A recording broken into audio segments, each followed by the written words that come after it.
video, I want to introduce you to a solving technique that will help you solve more difficult square root equations. In particular, when you encounter an equation with more than one square root term or more than one x term that involves square roots, it is possible to solve some of these using algebraic techniques, but they often require many careful algebraic steps.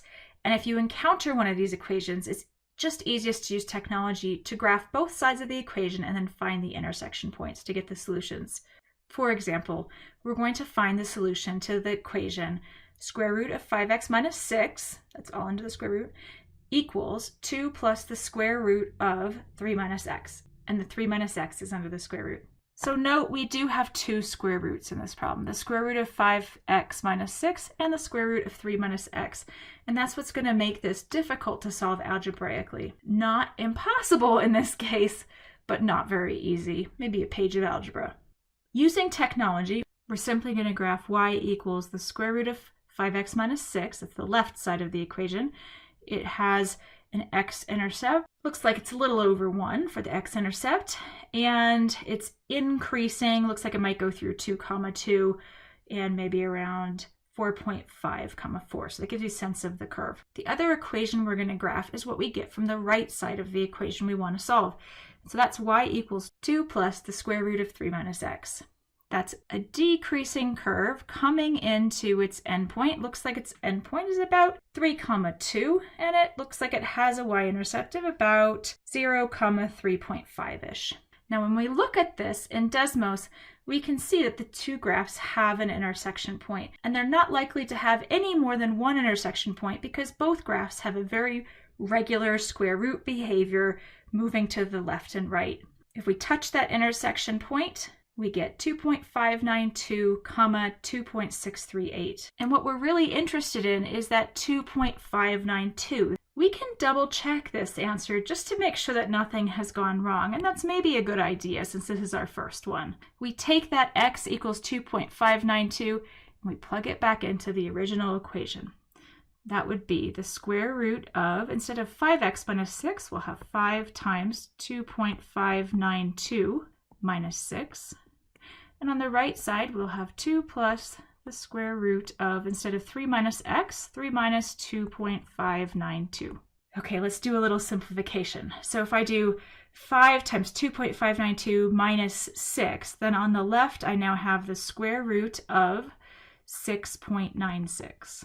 On the right, I have 2 plus, if I do 3 minus 2.592, I'll have the square root of 0.408.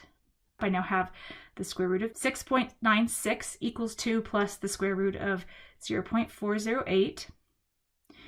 And now working out those square roots, on the left I have 2.638, and on the right I have 2 plus 0.639.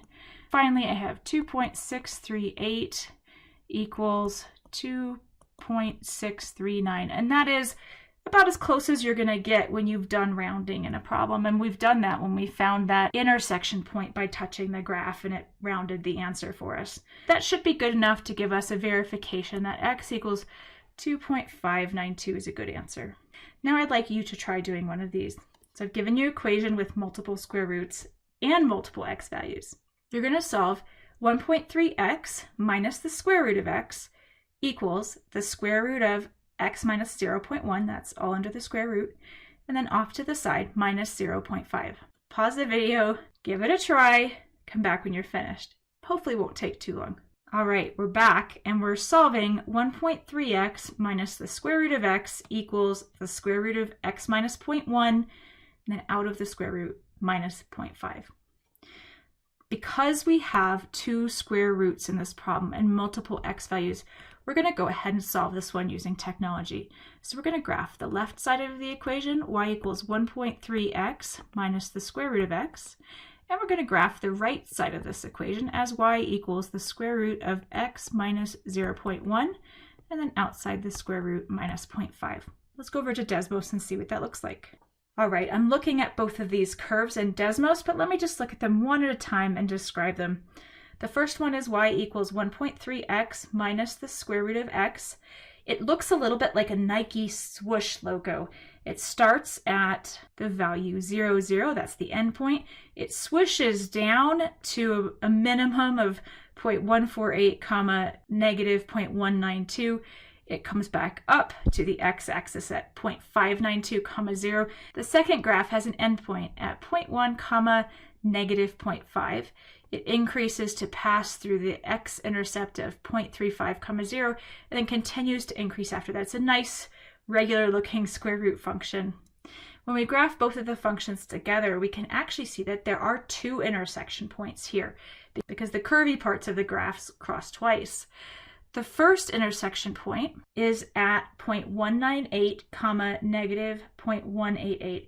And you may want to zoom in quite a bit on that so that you can be sure you're getting the intersection point there and not the minimum value of the first graph, because they're very close together. The second intersection point is at 1.408, comma, 6.44. Again, I'm only interested in the x values.